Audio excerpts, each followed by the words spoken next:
ये एक ऐसा प्रोडक्ट है जो इंडिया के हर घर में आसानी से मिल जाता है।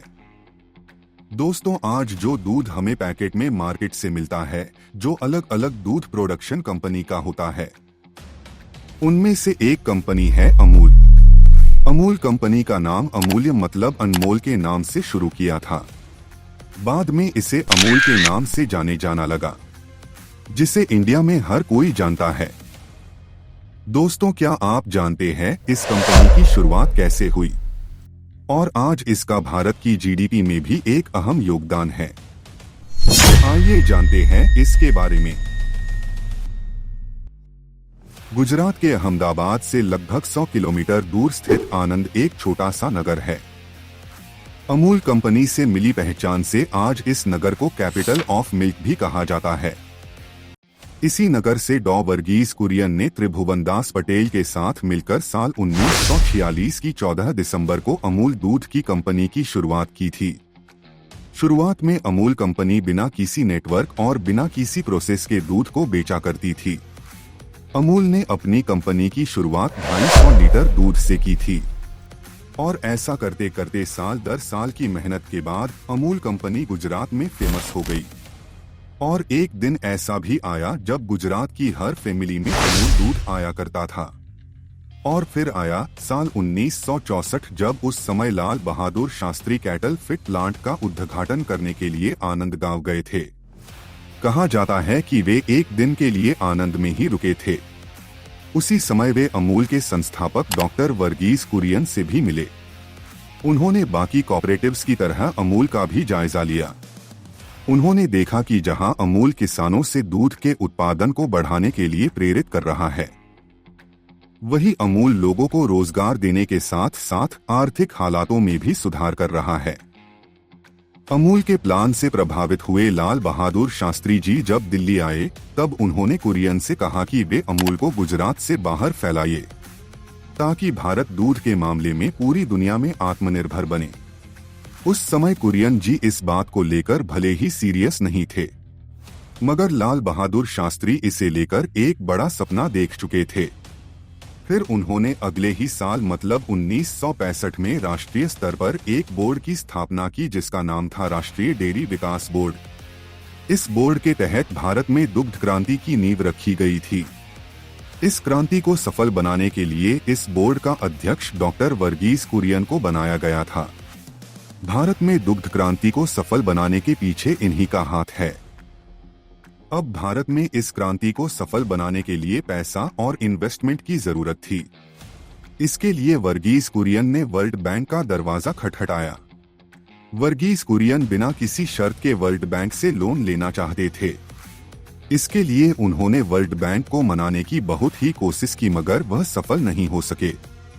लेकिन जब वर्ल्ड बैंक के अध्यक्ष साल 1965 को भारत दौरे पर आए, तब डॉक्टर वर्गीस कुरियन ने उनसे मुलाकात की और भारत में दुग्ध क्रांति को सफल कैसे बनाया जा सकता है, ये उन्हें समझाया। मुलाकात में डॉ वर्गीस कुरियन ने उन्हें कहा था कि आप मुझे धन दीजिए और फिर उसके बारे में भूल जाइए। वर्ल्ड बैंक के अध्यक्ष ने डॉ वर्गीस कुरियन पर भरोसा करके वर्ल्ड बैंक से लोन अप्रूव कर दिया था।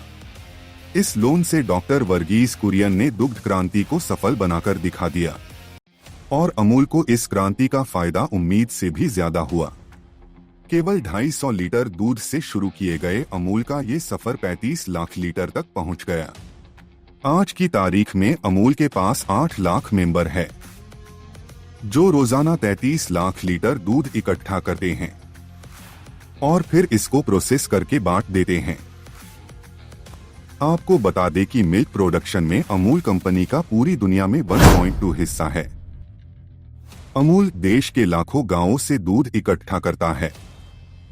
गांव से दूध लेने के लिए अमूल ने हर गांव में सामूहिक संस्थानों का निर्माण किया हुआ है, जो गांव से दिन में 2 बार दूध इकट्ठा करते हैं।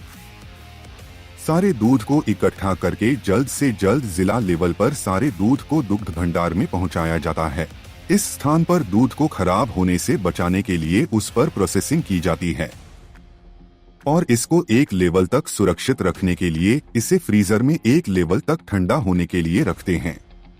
जब दूध को सही टेम्परेचर पर ठंडा कर लिया जाता है और फिर उसको मांग के हिसाब से पैकेजिंग के लिए भेज दिया जाता है और आखिर में इस दूध को थोक विक्रेता तक पहुंचा दिया जाता है और फिर इस दूध को छोटे दुकानदारों तक पहुंचाने के लिए डिस्ट्रीब्यूट किया जाता है।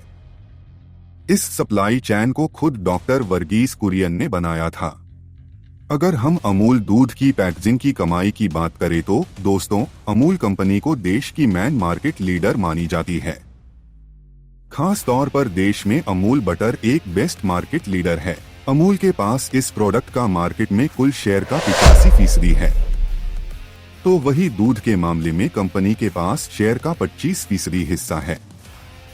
इसके अलावा पनीर के मामले में 80% मार्केट में अमूल का दबदबा है।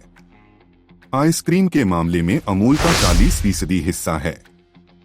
आपको बता दे तो अमूल कंपनी की सालाना कमाई मतलब एक साल का टर्नओवर बढ़ता ही जा रहा है। अमूल कंपनी की साल 2016 में कमाई 11,600 करोड़ थी, जो साल 2017 में ये कमाई बढ़कर 20,733 करोड़ और साल 2018 में ये कमाई 29,225 करोड़ और साल 2019 में 32,900 करोड़ तक जा पहुंची। 2020 में कोविड महामारी के चलते और सरकार द्वारा लॉकडाउन लगाने के चलते पूरे देश की सभी कंपनियों की आमदनी घटी, वही अमूल कंपनी की आमदनी इस समय भी बढ़ी हुई नजर आती है। उस समय अमूल कंपनी की साल 2020 की कमाई 39,200 करोड़ तक जा पहुंची।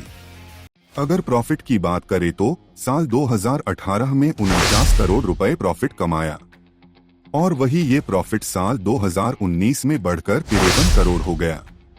दोस्तों, ये थी अमूल दूध की सक्सेस स्टोरी। एक छोटे से नगर से शुरू करके आज अमूल दूध इंडिया के कोने कोने तक पहुंच गया है।